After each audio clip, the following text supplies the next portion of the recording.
अस्सलाम वालेकुम व्यूअर्स, मैं हूं Ahmad Abbasi joyful journey tour से। वैसे बाबूसर टॉप खुल चुका है, ये तो चले एक अच्छी खबर है, लेकिन जैसे ही बाबूसर टॉप खुल जाता है तो उसके बाद एक मौत का खेल शुरू हो जाता है। जब भी बाबूसर टॉप खुलता है उसके बाद एक्सीडेंट्स की भरमार हो जाती है। देखें, पूरे पाकिस्तान में पूरा साल हम ट्रैवलिंग करते हैं, सबसे ज़्यादा जो एक्सीडेंट्स देखने में आते हैं वो बाबूसर टॉप पे आते हैं। देखें, जब सर्दियाँ होती हैं, स्वात कलाम मालूम जब्बा लोग जाते हैं, एक्सीडेंट्स कम होते हैं। उसके बाद लोग कश्मीर वाली साइड पे आते हैं, यहाँ पे भी एक्सीडेंट्स कम होते हैं। लेकिन आखिर वजह क्या है कि जस्ट बाबूसर टॉप जैसे ही खुलता है और उसके बाद लोग हुंजास कर दूँ बाबूसर टॉप नारायण का गान का टूर करते हैं, तो सबसे ज़्यादा एक्सीडेंट्स बाबूसर टॉप पे क्यों होते हैं। इंशाल्लाह इस वीडियो में अली भाई हैं जो कि एक ऑटो गाड़ी के एक्सपर्ट हैं। मैं एक्सपर्ट तो नहीं कहूँगा, पर अली है कि 5-6 साल का पहाड़ी इलाके का हुंजास करदू वाली रोड्स का मेरा अच्छा एक्सपीरियंस है, तो उस हवाले से मैं आपको गाइड करता हूँ कि जब आप यहाँ पे आते हैं तो आपने किस तरह से गाड़ी चलानी है और किन किन सेफ्टी प्रिकॉशंस का आपने ख्याल रखना है। कि उसके बाद यह है कि हादसात के चांसेस बहुत कम हो जाते हैं। देखें, जब आपको पता नहीं होता, आप यहाँ पे अपनी पूरी फैमिलीज़ के साथ अपनी गाड़ी ले आते हैं और उसके बाद कितने बड़ा कोई ना कोई अल्लाह ना करे हादसा हो जाता है और उस हादसे में पूरी फैमिलीज़ की जानें चली जाती हैं। तो लिहाजा आपने वीडियो को एंड तक देखना है। अगर आप कभी भी पहाड़ी इलाके में गाड़ी चलाते हैं, वैसे इसके हवाले से मैंने पहले भी कंप्लीट डिटेल के साथ गाड़ी चलाते हुए प्रैक्टिकली भी दिखाया हुआ है। काफ़ी सारी वीडियोस पहले भी अपलोड की हुई हैं कि पहाड़ी इलाके में जब आप आते हैं, आप चढ़ाई में कैसे गाड़ी चलाएं, उतराई में कैसे चलाएं। चढ़ाई में बेसिकली जब आप गाड़ी चलाते हैं, बेदर्दी से चलाते हैं, तो उससे ये होता है कि आपकी गाड़ी हीटअप भी हो जाती है। और उसके हवाले से भी मैंने तरीका बताया हुआ है कि आप अपनी गाड़ी को कैसे हीटअप होने से बचा सकते हैं। फिर वापस जब आप डाउनवर्ड जा रहे हैं तो किस तरह से अपनी गाड़ी को चलाएं कि आपकी गाड़ी के टायर्स गर्म ना हो, आपकी गाड़ी की ब्रेक्स फेल ना हो और आप सेफ एंड सिक्योर होके ट्रैवल कर सकें। वैसे होता ही है कि जैसे ही लोग नारायण तक पहुंचते हैं तो बीच में कागान वाला पैच थोड़ा सा ख़राब है, ठीक है। वहाँ तक लोग सुकून से जाते हैं क्योंकि रोड ख़राब है। जैसे ही कागान से अब रोड, क्योंकि नारायण का भी पक्का हो चुका है, वहाँ से नारायण पहुँचते हैं तो वहाँ से थोड़े लोग स्पीड से जाते हैं, चले कोई इशू नहीं है, इतना ज़्यादा डेंजरस रोड नहीं है। फिर उसके बाद लोग नारायण से बाबूसर टॉप वाली साइड पे आते हैं। ऑक्सीजन की काफ़ी ज़्यादा कमी होती है। ऑक्सीजन की कमी होने की वजह से गाड़ी की जो परफॉर्मेंस होती है वो वीक हो जाती है। वहाँ पे भी मजबूरन गाड़ी आहिस्ता चलानी पड़ती है। अब जैसे ही गाड़ी बाबूसर टॉप पे चलाते हुए जब आहिस्ता चढ़ते हैं तो वापसी पे जब बाबूसर टॉप से नारायण आ रहे होते हैं या बाबूसर टॉप से वापस आगे चिल्लास वाली साइड पे जा रहे होते हैं, तो बाबूसर टॉप से चिल्लास का 40 किलोमीटर आपने नीचे उतराई में ड्राइव करना होता है। और इतनी उतराई है कि 40 किलोमीटर तक बिल्कुल उतराई है, ऐसे ही अली भाई। और वो इतनी उतराई है कि जिसमें आप सिर्फ 5 मिनट, सिर्फ 5 मिनट कहूँगा कि आपने बेहतियाती से गाड़ी चलाई, 5 मिनट बाद आपकी गाड़ी की ब्रेक फेल हो जाती है। और उसके बाद वहाँ पे बहुत बड़े हादसे होते हैं। हर साल कितने लोग वहाँ पे पूरी फैमिलीज मर जाती हैं। जैसे ही लोग बाबूसर टॉप पहुँचते हैं, क्योंकि पीछे गाड़ी आहिस्ता चलानी पड़ती है मजबूरी, लेकिन जैसे ही बाबूसर टॉप पहुँचते हैं उसके बाद नीचे उतराई मिलती है। लोग कहते हैं ये तो फिट है, गाड़ी को जोर भी अब नहीं लग रहा। और उसके बाद लोग गाड़ी की जो है ना 3-4 गियर में डाल के छोड़ देते हैं, जिसकी वजह से गाड़ी की ब्रेक्स फेल हो जाती हैं और गाड़ी के टायर्स गर्म हो जाते हैं। गाड़ी के टायरों को आग लगी हुई मैंने देखी है। मतलब इस तरह से लोग गाड़ी चलाते हैं और इसी तरह ब्रेक फेल होती है और कितने लोग मर जाते हैं, ठीक है। इसी तरह बाबूसर टॉप से या वापस नारायण वाली साइड आते हैं, फिर इसी तरह डाउनवर्ड मिलता है तो लोग स्पीड से जाते हैं। अली भाई हैं जो कि ऑटो गाड़ी चला रहे हैं, अगर कैमरा आपको दिखा सके तो वो ग्रैंड केबन खड़ी है। ये ऐसी गाड़ी है मेरे अंदाजे में पाकिस्तान की सबसे ज़्यादा ब्रेक फेल अगर होने वाली गाड़ी है तो ये गाड़ी है, क्योंकि इस गाड़ी की बॉडी काफ़ी हैवी है, काफ़ी बड़ी बॉडी है, ऊपर से ये ऑटो है और इस गाड़ी की ब्रेक फेल काफ़ी ज़्यादा होती है। और अली भाई का माशाल्लाह काफ़ी ज़्यादा एक्सपीरियंस है, काफ़ी ज़्यादा टूर्स हमारे ये हुंजास करदू के कर चुके हैं और अल्हम्दुलिल्लाह सेफ एंड सिक्योर होकर क्लाइंट्स को ये पहुँचा रहे हैं। अली भाई से जानते हैं कि ऑटो गाड़ी को जब आप पहाड़ी इलाके में चला रहे हैं तो ऑटो गाड़ी को जब आप ऊपर चढ़ा रहे हैं, चढ़ाई वाली साइड पे जा रहे हैं, तो गाड़ी को चलाने का क्या तरीका है जिसकी कि गाड़ी हीटअप होने से बच सके। जी अमन भाई, ये है कि जब आप चढ़ाई पे चढ़ रहे हैं ना तो कोशिश करें कि गाड़ी को, अगर ऑटो गाड़ी है उसको डी पे ही रखें। अगर मैनुअल गाड़ी है तो वो जो भी गियर मांगती है उसको दे के, आप ये ना सोचें कि गाड़ी आसानी से चढ़ रही है तो हम इसको और एक्सीलेटर देते जाएं। नहीं, आप गाड़ी को बिल्कुल आराम से चढ़ने दें।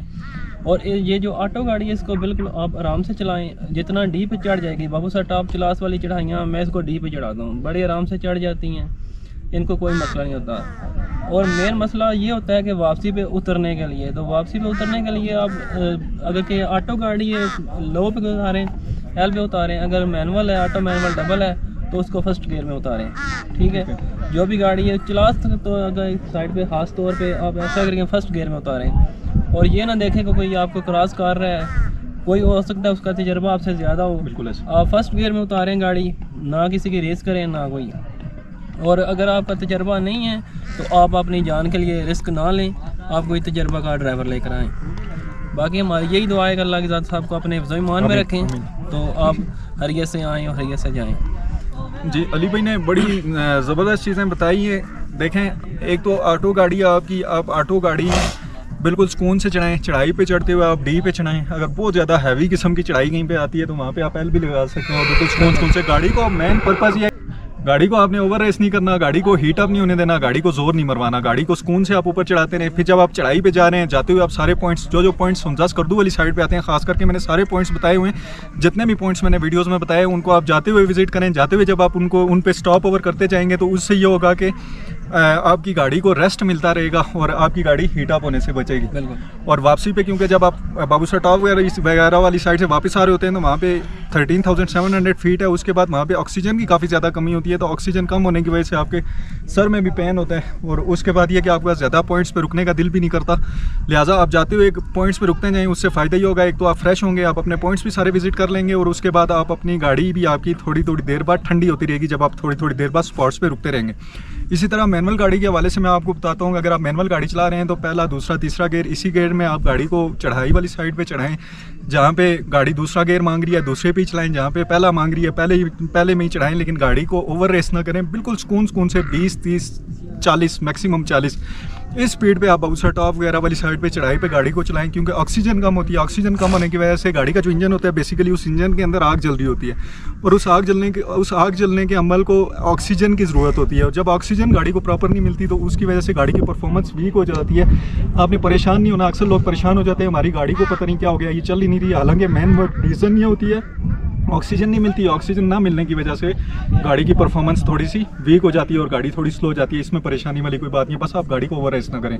लेकिन जैसे ही आप बाबूसर टॉप पे पहुंचे हैं, उसके बाद आप हुंजा जा रहे हैं या वापस नारान वाली साइड पे आ रहे हैं, दोनों साइड पे उतराई है। उतराई पे मैनुअल गाड़ी को आपने बिल्कुल पहले दूसरे इसी गियर में चलाना है और गाड़ी को बिल्कुल भी आपने तीसरे चौथे गियर में डाल के छोड़ नहीं देना। और गाड़ी की ब्रेक्स आपने कम से कम यूज़ करनी है। आप जितनी गाड़ी की ब्रेक ज़्यादा यूज़ करेंगे इतनी आपकी गाड़ी की ब्रेक फेल हो जाएगी। आपका मेन पर्पस ये होना चाहिए कि आपने गाड़ी की ब्रेक को गर्म होने से बचाना है। अब गर्म होने से कैसे बचेगी कि आप अपनी गाड़ी को पहले दूसरे गियर में चलाएंगे, इंजन के ज़ोर पर गाड़ी को चलाएंगे, गाड़ी को स्लो चलाएंगे, तो इससे यह है कि आपकी गाड़ी को ज़्यादा भागेगी नहीं गाड़ी और उसके बाद आपकी गाड़ी कंट्रोल में रहेगी, आपको ज़्यादा ब्रेक मारने की ज़रूरत नहीं पड़ेगी। फिर दूसरा ये है कि ब्रेक ना इस्तेमाल करें। जी बिल्कुल, ब्रेक कम से कम इस्तेमाल करें। और दूसरा ये है कि अगर आपके पास ऑटो गाड़ी है या मैनुअल गाड़ी है, जब आप चढ़ाई चढ़ रहे हैं तो गाड़ी का एसी बंद कर लें। पहाड़ी इलाके में जब आप चढ़ाई चढ़ रहे हैं, गाड़ी को चढ़ाई चढ़ने के लिए ज़ोर चाहिए होता है, लेकिन जब ज़ोर चाहिए तो ऊपर से आपने एसी भी चलाया हुआ है तो गाड़ी के इंजन में डबल लोड आता है। लिहाजा चढ़ाई चढ़ते हुए आप गाड़ी का